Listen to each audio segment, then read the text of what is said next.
Dear fellow truth seekers, thank you and welcome for visiting my channel, MythoReligio. MythoReligio is a video channel based on a book series with the same name about religious comparison studies between the stories in Judaism, Christianity, Islam, Hinduism and Buddhism, directly from their sacred books and world mythologies, hence the name MythoReligio. The purpose is to retrace the prehistory of humanity, since I'm not fully satisfied with either the explanations from the point of view of creationist nor evolutionist. There are so many missing links in both explanations. If you feel the same, then you are on the right channel.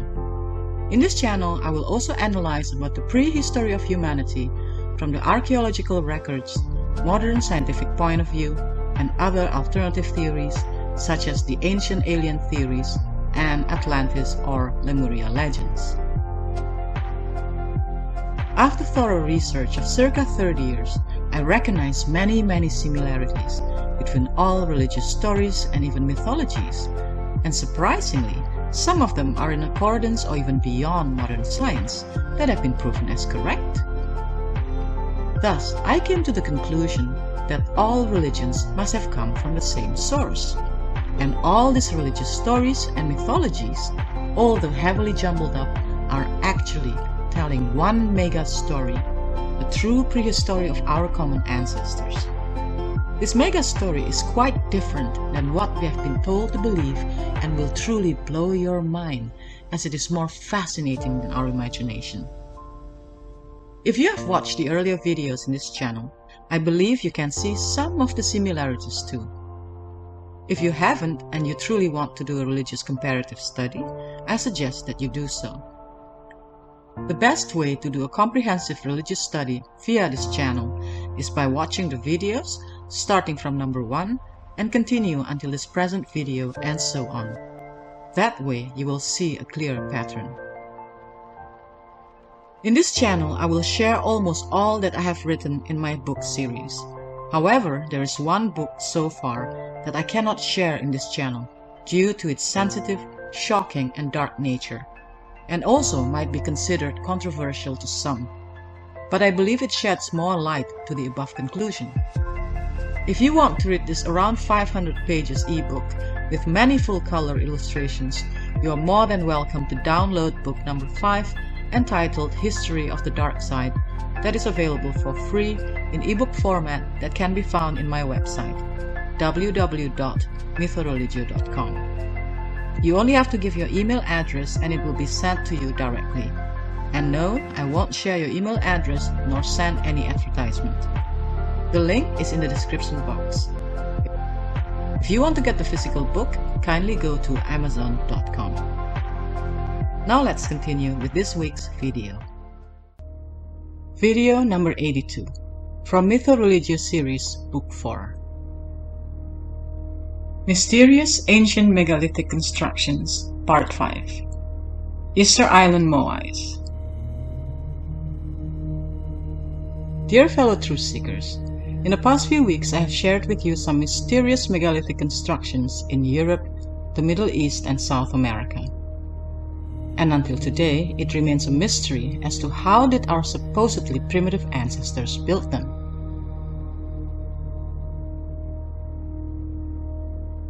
Now we will continue with another megalithic construction which is also still in South America. Easter Island. On Easter Day in 1772, Dutch seafarer Jacob Roggewijn discovered a small island that is a part of modern-day Chile, which he had later named Easter Island. It is located in the Pacific Ocean approximately 2,200 miles or 3,600 kilometers off the coast of Chile. Easter Island is 63 square miles or 101 square kilometers in size and has 3 extinct volcanoes, the tallest rising to 1,674 feet or 510 meters. Technically speaking, the island is a single massive volcano rising over 10,000 feet or 3,048 meters from the Pacific Ocean floor. Easter Island's most famous features are its enormous stone statues called the Moais. The average Moais statue is 14 feet 6 inches, or 4.4 meters tall, and weighs 40 tons. Some Moai were as large as 33 feet or 10 meters and weighed more than 80 tons. At least 288 of these Moais once stood upon massive stone platforms called ahu. There are some 250 of these ahu platforms spaced approximately 1/2 mile or 2.4 kilometers apart to create an almost unbroken line around the perimeter of the island. Another 600 Moai statues in various stages of completion are scattered throughout the island. Nearly all the Moais are carved from the hard stone of the Rano Raraku volcano. A small number of the Moai were once capped with crowns or hats of red volcanic stone. The meaning and purpose of these capstones are unknown. According to archaeologists, most of these Moais were carved from between 1100 and 1680 CE. Many of Easter Island statues only have heads without the bodies, but a few years ago we found out that the statues secretly have torsos buried beneath the earth. In 2000, the Easter Island Statue Project under director Joanne van Tilburg excavated 2 statues that were buried up to the shoulders on the slope of a volcano and revealed their torsos. Photographs of the statues undergoing excavation began circulating in May of 2012.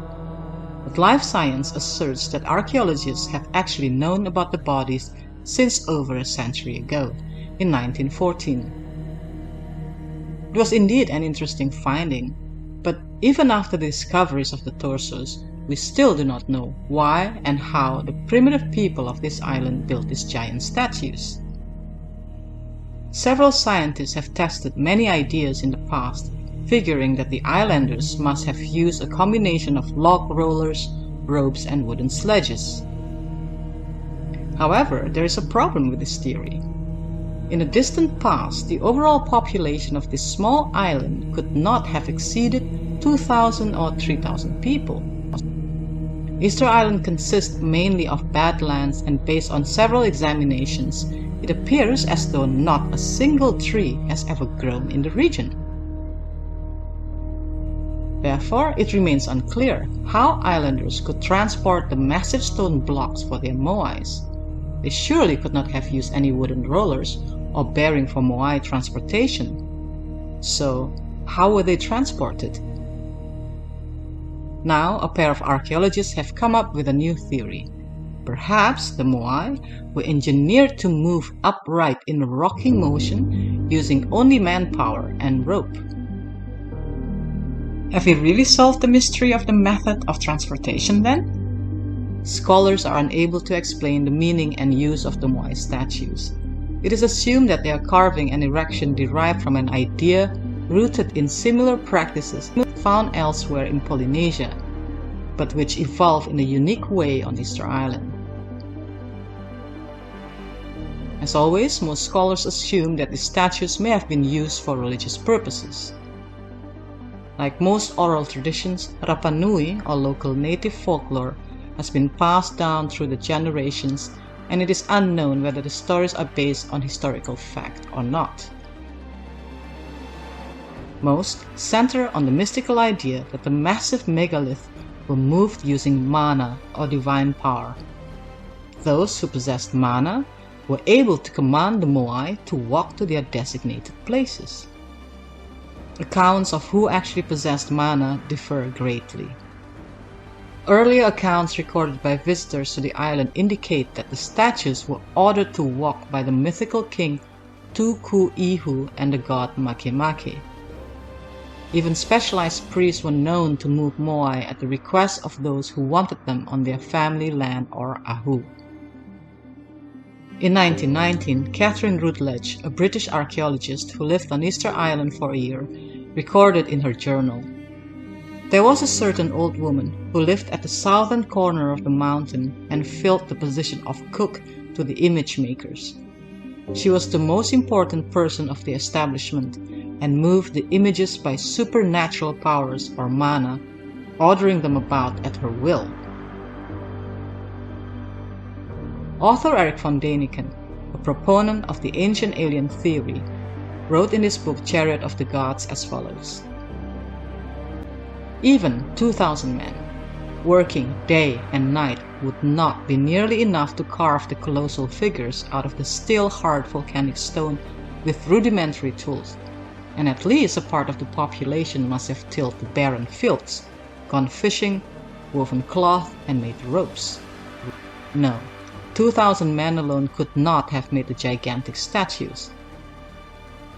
And a larger population is inconceivable on Easter Island. Then, who did do the work? And how did they manage it? And why do the statues stand around the edge of the island and not in the interior? What cult they serve? Unfortunately, the first European missionaries on this tiny patch of earth helped to ensure that the island's dark ages stayed dark. They burned the tablets with hieroglyphic characters. They prohibited the ancient cults of the gods and did away with every kind of tradition. Yet, thoroughly as the pious gentlemen went to work, they could not prevent the natives from calling the island the land of the birdman, as they still do today. An orally transmitted legend tells us that flying men landed and lighted fires in ancient times. The legend is confirmed by sculptures of flying creatures with big staring eyes. There are still many more enigmatic ancient mega constructions around the world. For now, allow me to thank you for watching and hope to see you next week.